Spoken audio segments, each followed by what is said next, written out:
Covid ಸಂದರ್ಭದಲ್ಲಿ ನಮ್ಮ ದೇಶದ ಆರ್ಥಿಕ ಪರಿಸ್ಥಿತಿ ಮೇಲೆ ಬೀರಿದಂಥ ಪ್ರಭಾವ 1-2 ವರ್ಷ ಅಷ್ಟೇ.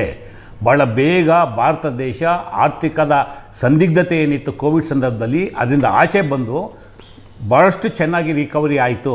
ನೀವು GST ಕಲೆಕ್ಷನ್ ಇರ್ಬೋದು, ಡೈರೆಕ್ಟ್ ಟ್ಯಾಕ್ಸಸ್ ಇರ್ಬೋದು, ಇಂಡೈರೆಕ್ಟ್ ಟ್ಯಾಕ್ಸಸ್ ಇರ್ಬೋದು, ಸರ್ಕಾರಕ್ಕೆ ಬರೋಂಥ ಕೇಂದ್ರ ಸರ್ಕಾರಕ್ಕೆ ಬರೋಂಥ ರೆವಿನ್ಯೂ ಇರ್ಬೋದು, ಇವೆಲ್ಲದರ ಗಾತ್ರ ನೀವು ಕಂಪೇರ್ ಮಾಡಿ ಯಾವತ್ತೂ ಸಹ ಇಲ್ಲದಲ್ಲೇ ಇರೋಷ್ಟು ದೊಡ್ಡ ಗಾತ್ರದಲ್ಲಿ ಬೆಳೆದಿದೆ. ಇವತ್ತು GST ಕಲೆಕ್ಷನ್ ಎಷ್ಟಿದೆ? ಪ್ರತಿ ತಿಂಗಳು ನಿಮಗೆ ಏರಿಕೆ ರೂಪದಲ್ಲಿದೆ. ಬಿಟ್ಟರೆ ಕೋವಿಡ್ ಕಾರಣಕ್ಕೆ ಒಂದು ನಿಮಿಷ, ಕೋವಿಡ್ ಸಂದರ್ಭದಲ್ಲಿ ಕೆಲವು ತಿಂಗಳು ಮಾತ್ರ ನಿಮ್ಗೆ GST ಕಲೆಕ್ಷನ್ ಕಡಿಮೆ ಆಗೋದು, ಅದಾದ್ಮೇಲೆ ಯಾವತ್ತೂ ಕಡಿಮೆ ಆಗಿದೆ. ಆರ್ಥಿಕತೆ ಮತ್ತೆ ಚೇತರಿಕೆ ಬಂದು 3 ವರ್ಷ ಆಯ್ತು. ಇನ್ನ ನೀವು ಕೋವಿಡ್ ಗಂಟೆ ಹೊಡಿರಿ ಜಾಗಟೆ ಹೊಡಿರಿ ಹೇಳ್ತಾ ಇರಿ, ಯಾರು ಕೇಳ್ತಾರೆ? ನಾನು ಕಂಪೇರ್ ಮಾಡಿದ್ದು ಕೋವಿಡ್ ರೀತಿಯಾದಂತಹ ಒಂದು ಪರಿಸ್ಥಿತಿ ಈಗ ಉದ್ಭವ ಆಗಿದೆ. ಅದು ವೈರಸ್ ನಿರ್ಮಿತ, ಇದು ಮಾನವ ನಿರ್ಮಿತ. ಈ ಪರಿಸ್ಥಿತಿಯಲ್ಲಿ ನಾವು ರಾಜಕೀಯಗಳನ್ನೆಲ್ಲ ಪಕ್ಕಕ್ಕಿಟ್ಟು ಒಂದು ದೇಶವಾಗಿ ನಿಂತ್ಕೊಳ್ಳೋಣ, ಮಿತವ್ಯಯವನ್ನು ಸಾಧಿಸೋಣ, ಈ ಕಷ್ಟದ ಪರಿಸ್ಥಿತಿಯಿಂದ ಪಾರು ಮಾಡೋಣ ಅಂತ ಒಂದು ಜವಾಬ್ದಾರಿಯುತ ವಿಪಕ್ಷವಾಗಿ ಒಂದು ಕರೆ ಕೊಡಬಹುದು. ನನ್ನ ಪ್ರಶ್ನೆ ನೇರವಾಗಿದೆ ರಮೇಶ್ ಬಾಬು, ನನ್ನ ಪ್ರಶ್ನೆ ನೇರವಾಗಿದೆ. ಬ್ರಿಟಿಷ್ ಜೊತೆ ಶಾಮೀಲಾದಂತವ್ರಿಗೆ ಪಾಪ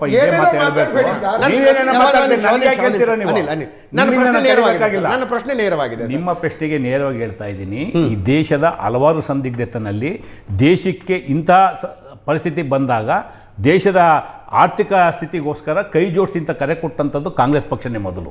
ಅದ್ರ ಬಗ್ಗೆ ನಾನು ನಿರಾಕರಣೆ ಮಾಡಲ್ಲ. ಈಗ ಮಾಡಬಹುದಾ? ಯಾವುದು ನೀವು ಪರಿಸ್ಥಿತಿ, ನೀವು ನಿಮ್ಮ ಮೋದಿರವರ ವೈಫಲ್ಯದಿಂದ ಆಗಿರ್ತಕ್ಕಂಥದ್ದು.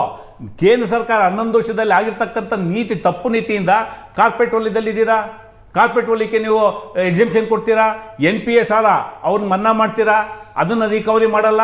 ಇವತ್ತು ಬರೀ ನೀವು ಜಾಗತಿಕ ಯುದ್ಧ ಅಂತ ತೋರಿಸ್ಕೊಂಡು ಟ್ರಂಪ್ ಜೊತೆ ವ್ಯವಹಾರ ಮಾಡ್ಕೊಂಡು ನೀವು ಇವತ್ತು ಬೆಲೆ ಏರಿಕೆ ಮಾಡಿಕೊಟ್ರೆ ನೋಡಿ, ಅವಶ್ಯಕತೆ ಇದ್ದರೆ ಖಂಡಿತ ಕಾಂಗ್ರೆಸ್ ಪಕ್ಷ ಮೊದಲನೇ ಸ್ಥಾನದಲ್ಲಿ ನಿಂತ್ಕೊಳ್ಳುತ್ತೆ. ಅಂತಹ ಪರಿಸ್ಥಿತಿ, ಕಷ್ಟದ ಪರಿಸ್ಥಿತಿ ಬಂದರೆ ಕೇಂದ್ರ ಸರ್ಕಾರ ಒಂದೇ ಅಲ್ಲ, in the interest of nation it is our duty being A political party. ನಮ್ಮದು ಜವಾಬ್ದಾರಿ ಇದೆ. ಆದರೆ ಅದನ್ನು ತೋರಿಸೋಂಥದ್ದು, ಪಾರದರ್ಶಕವಾಗಿ ತೋರಿಸೋಂಥ ಜವಾಬ್ದಾರಿ ಯಾರ ಮೇಲಿದೆ? ಏನು ಮಾಡಬೇಕು ಅವರು? ಪಾರದರ್ಶಕ ಅದನ್ನೇ ಹೇಳೋದು. ನೀವು ಮೊದಲು ಪ್ರಾರಂಭ ಮಾಡಿ. ನಿಮ್ಗೆ ಅದನ್ನೇ ಹೇಳಿದ್ದು, ಮೋದಿರವರಿಗೆ ಭಾರತ ರತ್ನ ಕೊಡಬೇಕು. ಇದೇನೋ ಮಾಡಿಬಿಟ್ರೆ ಮೊದಲು ನಿಮ್ಮಿಂದ ಪ್ರಾರಂಭ ಆಗಲಿ. ಬಿಜೆಪಿ ನಾಯಕರು ಅಲ್ಲ, ಬಿಜೆಪಿ ಆಡಳಿತದ ರಾಜ್ಯಗಳ ಮುಖ್ಯಮಂತ್ರಿಗಳ ಮೊದಲು ಅವ್ರಿಗೆ ಹೇಳಿ ನಾನು ಮಾತಾಡ್ಬೇಕು. ನಾನು ಕೇಳ್ತಾ ಇದ್ದೀನಿ. ನಾನು ಬಹಳ ಸ್ಪಷ್ಟವಾಗಿ ಹೇಳ್ತಾ ಇದ್ದೀನಿ, ಏನಾದ್ರು ಬದಲಾವಣೆಗಳು ಆಗೋದಾದ್ರೆ ಈ ದೇಶದಲ್ಲಿ ಮೊದಲು ಪ್ರಧಾನಮಂತ್ರಿಗಳಿಂದ ಬದಲಾವಣೆ ಆಗಬೇಕು. ನಿಮ್ಮನ್ನ ನೀವು ಅಳವಡಿಸ್ಕೊಳ್ಳಿ, ನಿಮ್ಮನ್ನ ನೀವು ತೊಡಗಿಸ್ಕೊಳ್ಳಿ, ನಿಮ್ಮಿಂದ ಪ್ರಾರಂಭ ಆಗಲಿ. ನೀವು ಸ್ಟಾರ್ಟ್ ಮಾಡಿ, ನೀವು ಬಿಡಿ, ನೀವು ಸರಳತೆ ಬದುಕೋಕೆ ಬನ್ನಿ. ನೀವು ಫಾರಿನ್ ಟ್ರಿಪ್ ಅನವಶ್ಯಕವಾಗಿ ನೀವು ಮಾಡಬೇಡಿ. ನೀವು ಮೊದಲು ನೀವು ಸ್ಟಾರ್ಟ್ ಮಾಡಿ. ನೀವು ಬದನೆಕಾಯಿ ತಿನ್ನೋಕ್ಕೆ ಉಪದೇಶ ಹೇಳೋದಕ್ಕೆ ಮಾತ್ರ ರೀತಿ ನೀವು ನಡ್ಕೊಂಡ್ರೆ ಅದು ಒಳ್ಳೇದಲ್ಲ. ಇವತ್ತು ಹೌದು, ನೇರವಾಗಿ ಬಿಚ್ಚಿಡಿ.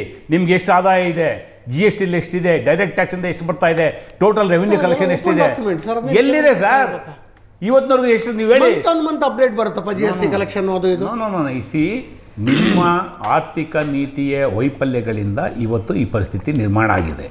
ನೀವು ಏನಿವತ್ತು ಯುದ್ಧ ನಡೀತಾ ಇದೆ ಕೆಲವು ದೇಶಗಳಲ್ಲಿ, ಇರಾನು, ನಮ್ಮ ಅಮೆರಿಕ ಅಥವಾ ರಷ್ಯಾ ಅಥವಾ ಉಕ್ರೇನ್ ಆಗ್ತಾ ಇದೆ, ಇದರಲ್ಲಿ ನಿಮ್ಗೆ ಆಗಿರ್ತಕ್ಕಂಥ ಲೋಪಗಳನ್ನ ಚರ್ಚೆ ಮಾಡಿ ಪಾರ್ಲಿಮೆಂಟಲ್ಲಿ ಚರ್ಚೆ ಕರೆದ್ರೆ ಓಡೋಗ್ತೀರಾ, ಉತ್ತರ ಕೊಡಲ್ಲ. ಇವತ್ತಿನವರೆಗೂ ಬೀಂಗೆ ಪ್ರೈಮ್ ಮಿನಿಸ್ಟರ್ ಒಂದು ಪ್ರೆಸ್ ಮೀಟ್ ಮಾಡಿ ನೀವು ಮಾಹಿತಿ ಕೊಡಲ್ಲ, ಜನಗಳು ಇವತ್ತು ಹಂಚಿಕೆ ಮಾಡ್ಕೊಳ್ಳಲ್ಲ.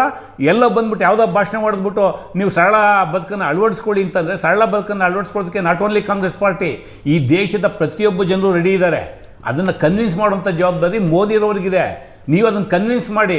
ಯಾರೋ ಕೊಟ್ಟಿದ್ದ ಗಿಳಿಪಟ ಒಪ್ಪಿಸಿ ಪಲಾಯನವಾದ ಮಾಡೋಂಥದ್ದು ಬೇಡ. ಪ್ರಶಾಂತ್, ಈಗ ನನ್ನ ಸ್ನೇಹಿತರು ಮಾತಾಡ್ತಾ ಇದ್ರ ಬಗ್ಗೆ ಪ್ರಸ್ತಾಪ ಮಾಡಿದ್ರು, ಸರ್ಕಾರ ಸ್ಟೇಟ್ ಗೌರ್ಮೆಂಟು ಏನು ಮಾಡಿದೆ ಅಂಥೇಳಿ. ಸ್ಟೇಟ್ ಗೌರ್ಮೆಂಟು 1,09,000 ಕೋಟಿ ರೂಪಾಯಿಗಳನ್ನ ವಾರ್ಷಿಕವಾಗಿ ಇನ್ಕ್ಲೂಡಿಂಗ್ ಗ್ಯಾರಂಟಿ ಸೋಷಿಯಲ್ ವೆಲ್ಫೇರ್ ಸ್ಕೀಮ್ಸ್ಗೆ ಕರ್ನಾಟಕದಲ್ಲಿ ಜನಕ್ಕೆ ನೇರವಾಗಿ ಕೊಡ್ತಾ ಇದೆ. ಡೈರೆಕ್ಟ್ ಬೆನಿಫಿಟ್ ಸ್ಕೀಮ್ ಯಾವುದೇ ಏಜೆಂಟ್ಗಳು ಮಧ್ಯವರ್ತಿಗಳ ಮುಖಾಂತರ ಹೋಗ್ತಾ ಇಲ್ಲ. ಇವತ್ತು ಕೇಂದ್ರ ಸರ್ಕಾರಕ್ಕೆ ಏನು ರೆವಿನ್ಯೂ ಇದೆ, ಎಷ್ಟು ಸ್ಕೀಮ್ ಕೊಡ್ತಾ ಇದ್ದೀರಾ, ನೀವು ಯಾರಿಗೆ ಹೋಗ್ತಾ ಇದೆ ಅನ್ನೋದು ನೀವು ಹೇಳಬೇಕು. ಈಗ ವಿಶೇಷವಾಗಿ ನಾವು ಇವತ್ತು ಪೆಟ್ರೋಲ್ ಬಗ್ಗೆ ಚರ್ಚೆ ಮಾಡ್ತಾಯಿದ್ದೀವಿ. ಪೆಟ್ರೋಲ್ ಡೀಸೆಲ್ಲು 2014 ಆದಮೇಲೆ ಪೆಟ್ರೋಲ್ ಡೀಸೆಲ್ನಲ್ಲಿ ರೆವಿನ್ಯೂ ನಿರಂತರವಾಗಿ ಕೇಂದ್ರ ಸರ್ಕಾರಕ್ಕೆ ಏರಿಕೆ ಆಗ್ತಾಯಿದೆ.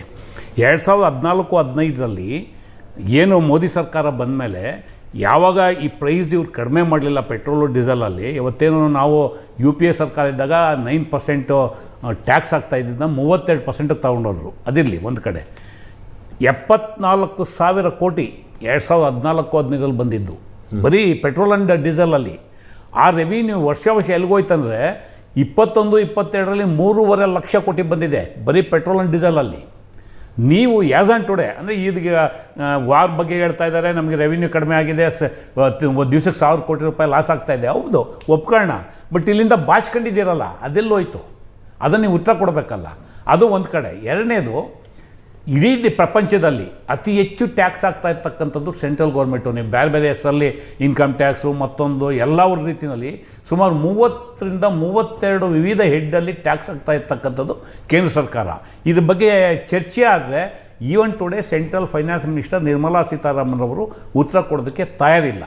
ನೀವು ಒಂದು ಕಡೆ ಏನು ಕಾಂಗ್ರೆಸ್ ಸರ್ಕಾರ ಹಿಂದೆ ಬೇರೆ ಬೇರೆ ಅತ್ಯಂತ ಕಡಿಮೆ ಇನ್ಕಮ್ ಟ್ಯಾಕ್ಸ್ ಕಟ್ತಾ ಇದೀವಿ ಈಗ ನಾವು. ಯಾವುದು ಇತಿಹಾಸದಲ್ಲಿ ಅತ್ಯಂತ ಕಡಿಮೆ ಇನ್ಕಮ್ ಟ್ಯಾಕ್ಸ್ ಕಟ್ತಾ ಇದ್ದೀವಿ ನಾವು ಸ್ಲ್ಯಾಬ್ ವೈಸ್ ಆದಂತಹ ಬದಲಾವಣೆ.